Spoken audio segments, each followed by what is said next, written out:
sistema quadrático nos elementos de S. Aqui eu jogo o meu problema linearizado. Então, essa relação vai me fixar o ômega. Se ela me fixa essa relação aqui, vai me dar exatamente quais são as características do ômega. Sabendo quem é o ômega, nós podemos determinar quem é o S. Vamos aplicar esse método, nós não fizemos isso em duas dimensões, quando nós tínhamos feito o problema anterior. Quando a gente fez o problema do SO1, quando a gente fez o problema do SO1, nós tínhamos uma matriz S, que nós trabalhamos com ela em geral e chegamos à forma dela. Mas vamos dizer que eu aplicasse esse método lá. Então nós íamos ter ômega igual a mesma coisa aqui, menos G. Estou agora particularizando, retomando o caso anterior, segundo esse procedimento, para vocês verem como é que simplifica. Eu não vou passar pela matriz S. Já joguei o problema para álgebra. Tornei o problema linear. Então eu não sei que é a matriz ômega. Eu sei que ela é, sei lá, alfa, beta, gama, delta. Então isso aqui é a minha matriz ômega. G é 1, 0, 0, menos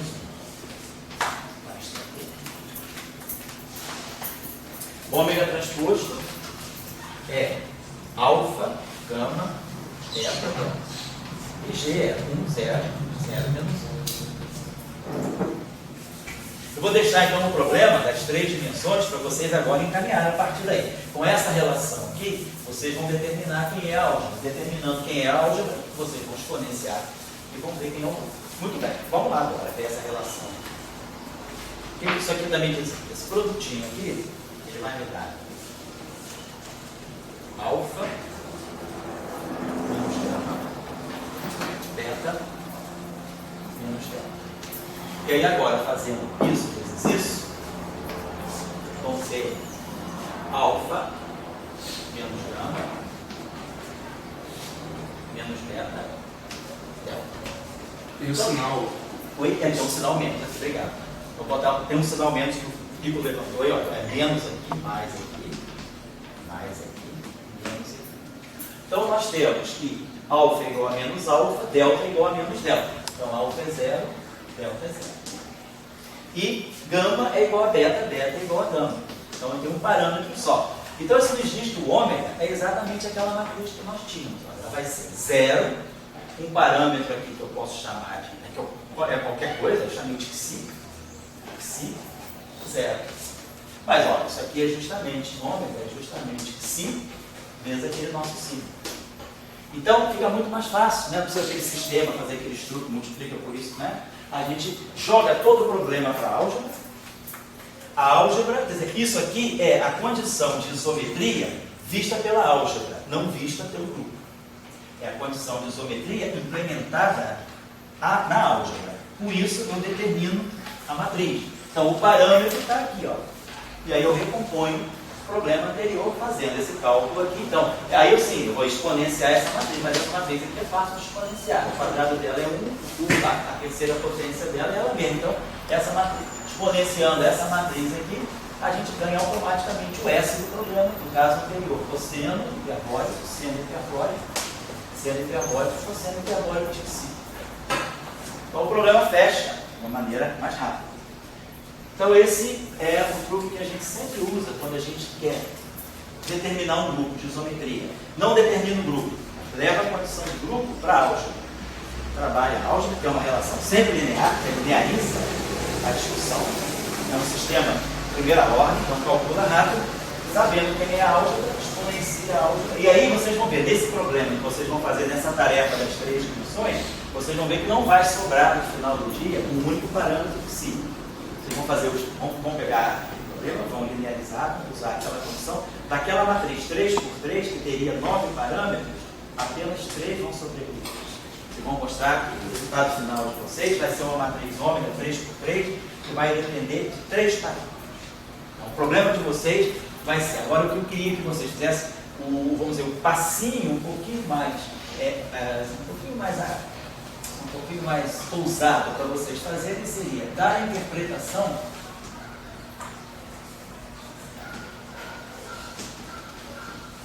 dos 3 parâmetros. Então, da interpretação, vocês vão ver qual é a física que pode ter esse grupo SO com 2. A pergunta é: esse grupo aqui pode estar descrevendo uma física, todo mundo já sabe o espaço subinforme, então todo mundo já sabe o final da história, né? Mas vamos entender por que a história acaba assim, por que no final do dia a gente tem esse grupo em 3 dimensões. Então, vocês vão dar uma interpretação para os 3 parâmetros que caracterizam ômega e automaticamente essa, né? Quem caracteriza ômega automaticamente caracteriza essa. Então, fazendo esse exercício aqui, vai dar a vocês uma certa destreza, né? Uma certa fluência para trabalhar esse tipo de coisa. Eu vou deixar uma outra tarefa também, você faz o que quiser, não é para entregar, não, tá? Uma outra tarefa nessa direção também, só para botar vocês em contato, igual eu vi se falando muito hoje, né? A tarefa aqui, a gente deixou uma tarefa lá na frente e essa daí é a tarefa 3 agora. Essa foi. Hoje tinha uma tarefinha lá, tinha aquela tarefinha 0, né? Que é mostrar que se a matriz tem traço nulo, a exponencial de uma matriz com traço nulo é uma matriz com determinante. Aquela era uma tarefinha de aquecimento, né? Vamos deixar essa aqui como a tarefa 1 anterior e a tarefa 2 é a seguinte. Todo mundo vem ouvindo falar em seminário, leitura de texto, né? Da importância dos chamados grupos de De Sitter, né? Toda essa discussão, uma relação entre física em De Sitter e física em espaços-tempos planos. Tem a famosa correspondência, né, que a gente chama a famosa correspondência de Malta-Sena, ADS N+1 CFTN. Então isso aqui significa, né, por exemplo, em 4 dimensões, significa que um espaço que está muito assim, bombando nas paradas aí, é o ADS 5. Ele está em conformidade, ele está em conexão com uma teoria conforme 4 dimensões. Então tem um espaço ADS 5, então isso aqui em reprodutibilidade, isso aqui é o que a gente chama da equivalência entre gravitação. O espaço de De Sitter, ele é um espaço onde a física que está controlando esse espaço é a gravitação. Ao passo que nesse espaço quadridimensional, a física que está controlando é uma teoria de campo conforme, portanto é uma teoria de Yang-Mills. Então a gente tem essa correspondência, hoje que é muito importante, e que foi transportada para outras áreas, né? A gente tem a correspondência ADS-QCD, inclusive vocês aí que são da UFRJ, lá o professor Nelson Braga, o professor Henrique Bosch, a gente trabalha com essa correspondência ADS-QCD. A gente pode ter também a correspondência de ADS para matéria condensada. A gente pode ter uma correspondência que é bastante interessante hoje, que é um espaço de De Sitter em 3 dimensões, uma correspondência com uma teoria de campo conforme em 2 dimensões. Isso aqui, então, que é o que a gente chama aqui de a correspondência ADS3, condência e máquina.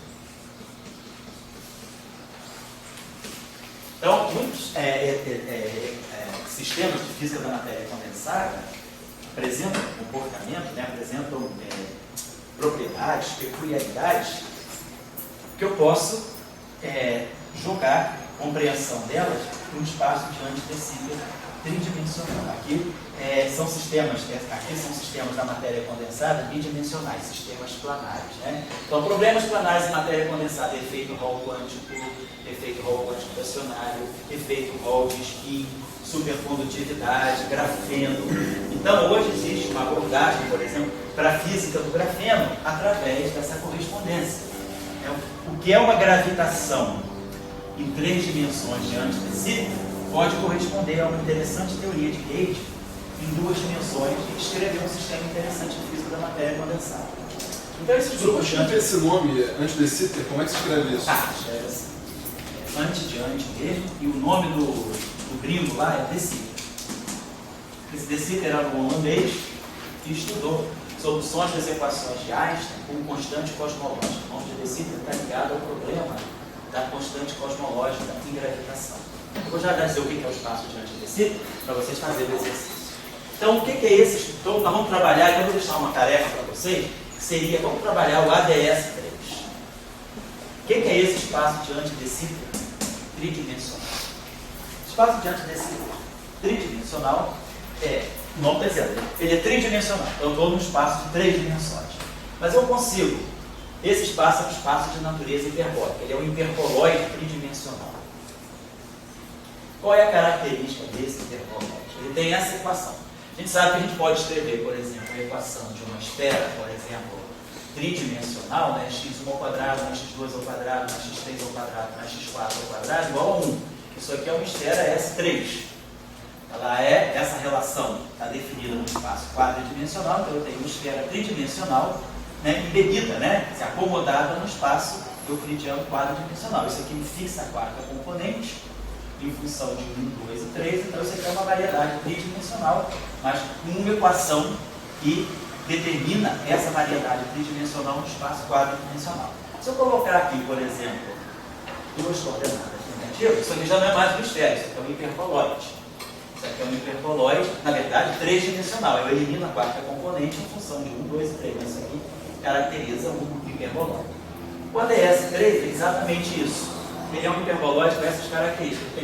Eu vou colocar ele em um espaço quadridimensional, porém vou introduzir uma equação que vai fixar uma das 4 componentes em função das 3. Então, esse espaço aqui, x1 ao quadrado, vamos dizer assim, menos, normalmente se adota essa convenção, menos x2 ao quadrado, menos x3 ao quadrado, mais x4 ao quadrado, igual a um certo A2, constante. Faz o papel do raio.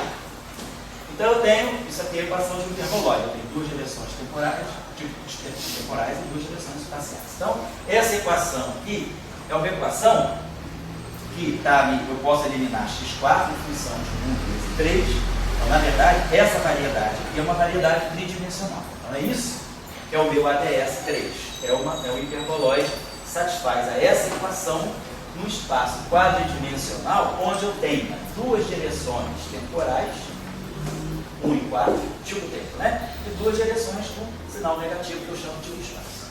Então, esse é o meu espaço, que acomoda o antidecíper tridimensional. E aí, claro, qual é a métrica desse espaço? A métrica desse espaço é essa métrica, é 1, menos 1, menos 1, 1. Totalmente diagonal.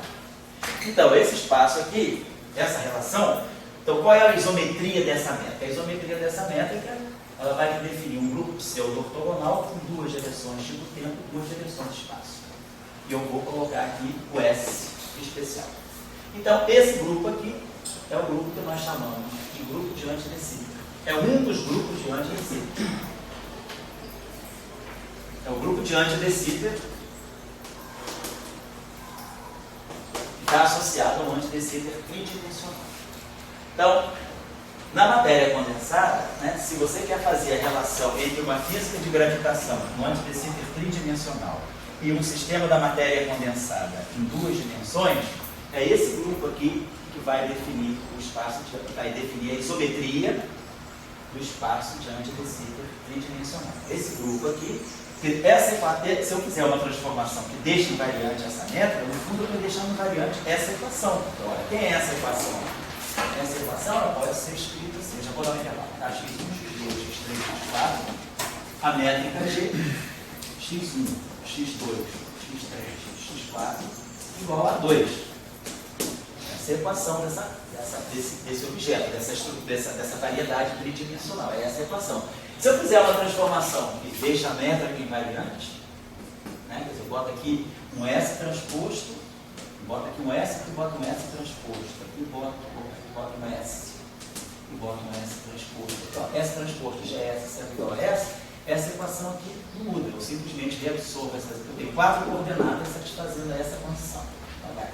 Então, a invariância dessa métrica, se eu deixar essa métrica invariante, eu vou fazer transformações e eu vou passar para x1', x2', x3', mas essa equação não muda.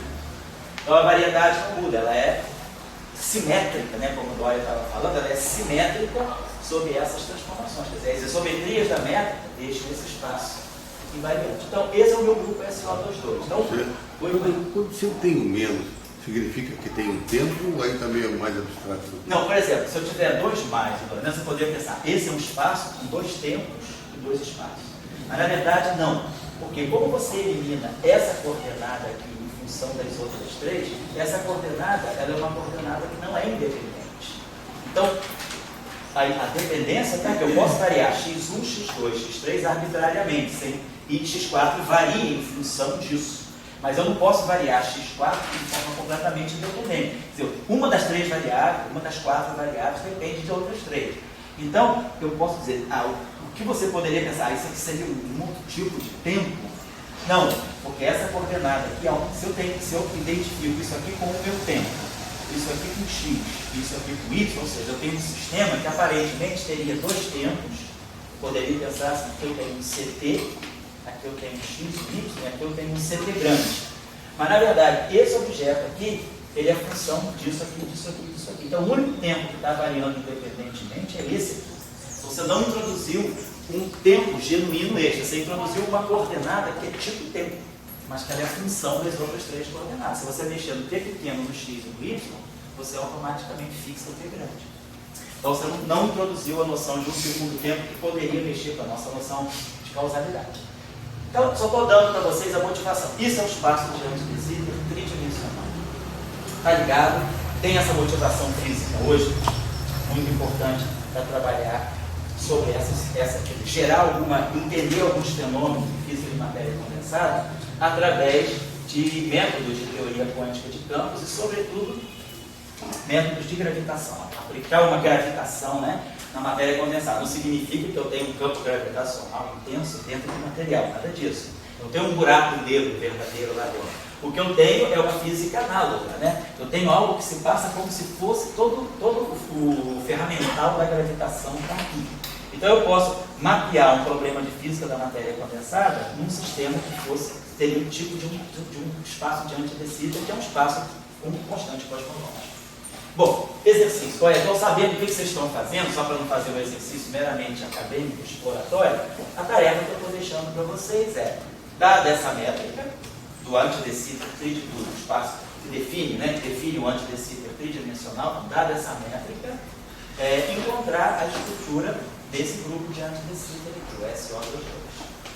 Qual vai ser a estrutura das transformações de SO22? Então, vão ser transformações S, que vão ser exponenciais de ômega, onde ômega vai satisfazer a mesma relação. Ômega transposto, o ômega menos 1, né, é igual a G, ômega transposto, G, né, é a mesma relação de sempre. Mas agora, como vocês têm um problema 4 por 4, com essa métrica que é um pouco diferente, tem 2 sinais mesmo, né, 2 mais, vocês vão ver quantos parâmetros vão sobrar e qual vai ser a interpretação física para essa matriz. Certo? Então, fica essa tarefa aí.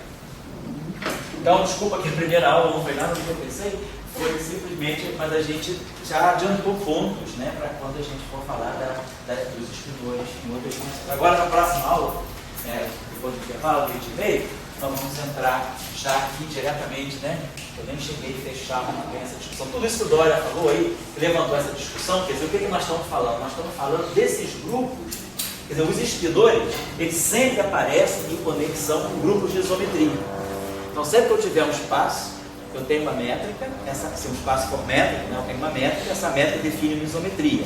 E o grupo de isometria vai ter representações espinoriais, vai ter representações escalares, representações vetoriais e tensoriais. O papel do espinor, né, como nós sabemos, é vir a representar os objetos fermiônicos. Se eu quero colocar férmions num espaço genérico, me deu um espaço, me deu um espaço de antidecida, me deu um espaço de Schwarzschild, me deu um buraco negro.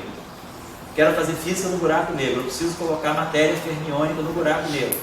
Como é que eu coloco férmions no buraco negro? Vou buscar os espinores. Então eu vou ver qual é a métrica, qual é a isometria. Encontrando a isometria, automaticamente eu vou chegar nas representações espinoriais. Também vetoriais, etc. Mas eu pinço os espinores e coloco os meus férmions nessa métrica genérica. É essa tecnologia que a gente está aprendendo. A equação de Dirac é o mais simples de tudo dentro disso. A equação de Dirac, depois que você souber quem é o espinor, a equação de Dirac é como dar uma cusparada. É fácil. Tá bom? Então eu vou dar um intervalo aí. Vocês tomam água. Eu acho que tem um café lá rolando, né? Quem trouxe o lanchinho, está na geladeira, só pegar. Foi não? Ali no ômega, no caso não é o ligação, é o próprio ômega que é igual a relação. Desculpa. Perdão, eu corri antes a correção do nosso colega. Não é o S menos 1, é o ômega. Obrigado. É o ômega O homem é Porque o homem ele pode ter uma matriz de combustível invertida. Obrigado, tá? Obrigado.